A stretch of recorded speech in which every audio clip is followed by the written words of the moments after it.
नमस्कार विद्यार्थियों, मैं प्रीति जैन, प्रवक्ता आदिनाथ कॉलेज ऑफ एजुकेशन महाराज ललितपुर से डीएलएड फर्स्ट सेमेस्टर की कक्षा में संस्कृत शिक्षण के अंतर्गत आज हम पढ़ेंगे कि अनुवाद शिक्षण के उद्देश्य क्या होते हैं। पिछली कक्षा में हमने पढ़ा था कि अनुवाद हमारे लिए क्यों आवश्यक है, क्यों महत्वपूर्ण है, और उसी कक्षा को निरंतर रखते हुए आज की कक्षा में हम पढ़ेंगे कि अनुवाद शिक्षण के उद्देश्य क्या होते हैं। तो छात्रों को संस्कृत भाषा के अनुच्छेद सरल और कठिन अनुच्छेद जो होते हैं ना, सरल और कठिन का मातृभाषा में अनुवाद करने की क्षमता प्रदान करना। अर्थात जो छात्र हैं वह संस्कृत के चाहे सरल हो या कठिन वाक्य हों, उनको मातृभाषा में अनुवाद कर सकें, यह क्षमता उत्पन्न करने के लिए यह हमारा उद्देश्य होता है। दूसरा, उन्हें मातृभाषा के सरल एवं कठिन अनुच्छेदों को सरल संस्कृत में अनुवाद करने की क्षमता प्रदान करना। नेक्स्ट, उन्हें संस्कृत से मातृभाषा संस्कृत में अनुवाद करने के लिए अवसर प्रदान करना। कई बार छात्र अवसर न मिलने के कारण भी अनुवाद करना नहीं सीख पाते हैं। अर्थात प्रत्येक विद्यार्थी को यह शिक्षक का कर्तव्य होता है कि प्रत्येक विद्यार्थी को वह एक ऐसा अवसर दे जिससे वह संस्कृत में अनुवाद करना सीख सके। नेक्स्ट, उन्हें भिन्न भिन्न भाषाओं के साहित्यों का तुलनात्मक ज्ञान प्रदान करना। अर्थात किस भाषा के साहित्य किस तरीके से हैं, उनको सीखना कितना कठिन और कितना सरल है, इन सभी की तुलना करके उन्हें बताना। नेक्स्ट, उन्हें दूसरों के विचारों को उनकी भाषा और शैली में समझने और संस्कृत में उनका अनुवाद करने का अभ्यास कराना। कई बार सबकी एक अपनी अपनी भाषा शैली होती है, अनेक भाषाओं की अपनी शैली होती है, उनका अनुवाद होता है, उनका उच्चारण होता है।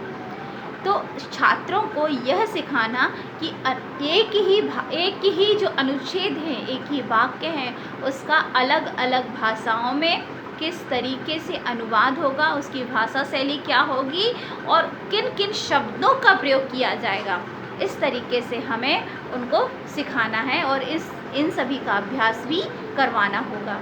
नेक्स्ट, उन्हें संस्कृत साहित्य में नए विचारों के समावेश हेतु अन्य भाषाओं के विचारों का ग्रहण करना।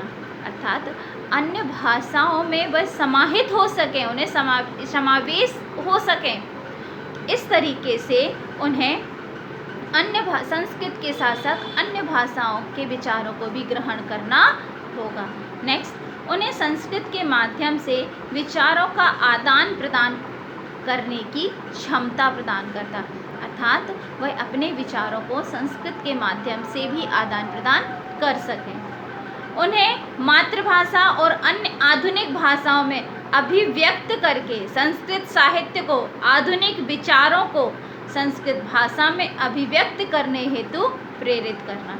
अर्थात अपनी मातृभाषा के साथ साथ आधुनिक भाषाएं और आधुनिक भाषाओं के साथ साथ अपने विचारों को संस्कृत भाषा में अभिव्यक्त करने के लिए भी उन्हें प्रेरित करना होगा कि आप इन भाषाओं का भी प्रयोग करें, जिससे आपको जानकारी होगी, आपको खुद नॉलेज होगा कि किस भाषा को हम किस तरीके से सीख सकते हैं। नेक्स्ट, उन्हें शब्द भंडार की वृद्धि अनुवाद कार्य द्वारा करना। अर्थात जब वह अनुवाद करना सीखेंगे तब उनके शब्द भंडार में भी वृद्धि होगी, वह और पढ़ने का अभ्यास करेंगे, शब्दकोश में वृद्धि करेंगे, जिससे उनके शब्दकोश में वृद्धि हो जाएगी। अनुवाद शिक्षण से संबंधित उपर्युक्त उद्देश्य किसी एक स्तर पर प्राप्त नहीं किए जा सकते। इनकी प्राप्ति के लिए संस्कृत शिक्षण के उच्च प्राथमिक, माध्यमिक और उच्च स्तरों पर संस्कृत के शिक्षकों को समुचित प्रयास करने होंगे। अर्थात किसी एक कक्षा या एक साल में या एक कक्षा के अंतर्गत हम इन उद्देश्यों को प्राप्त नहीं कर सकते हैं। अतः शिक्षक का यह कर्तव्य होता है कि वह बालकों को उनका निरंतर अभ्यास कराएं, और बालकों का यह कर्तव्य होता है कि किसी भी भाषा को सीखने के लिए, किसी भी भाषा में अनुवाद को सीखने के लिए हमें उसका अभ्यास निरंतर करना होगा।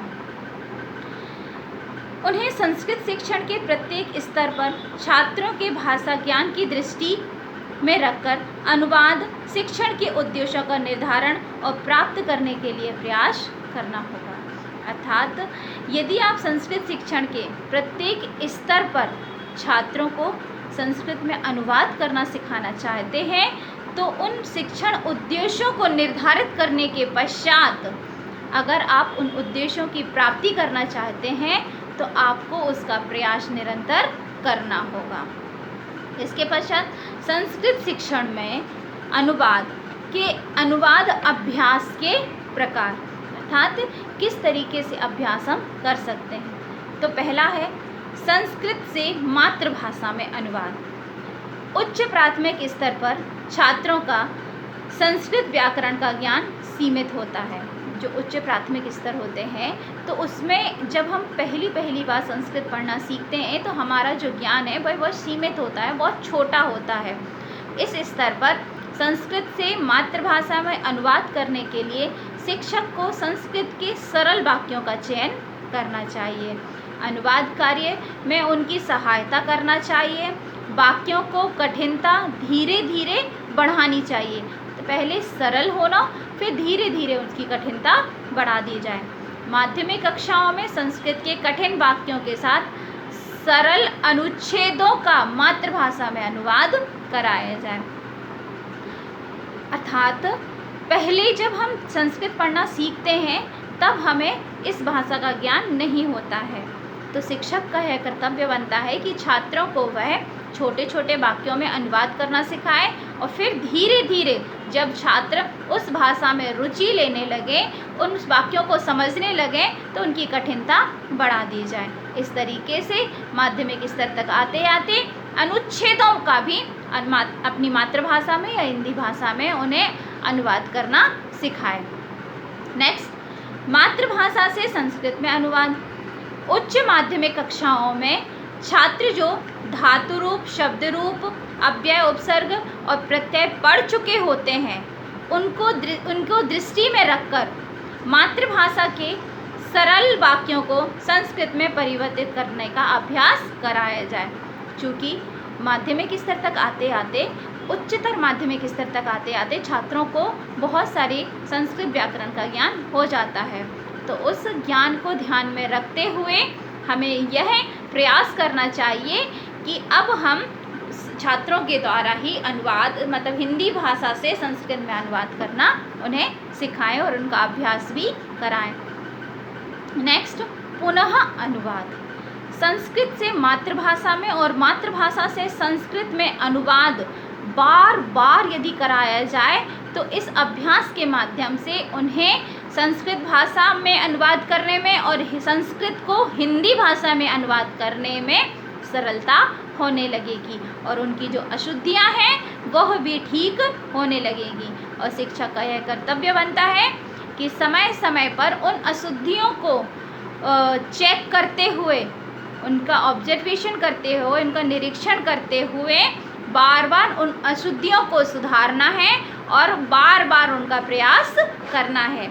यदि हम इन सभी बातों का ध्यान में रखते हुए किसी भी भाषा, संस्कृत भाषा शिक्षण का अनुवाद करना का प्रयास करेंगे तो हम बहुत ही शीघ्रता से संस्कृत शिक्षण का अनुवाद करना सीख जाएंगे। नमस्कार।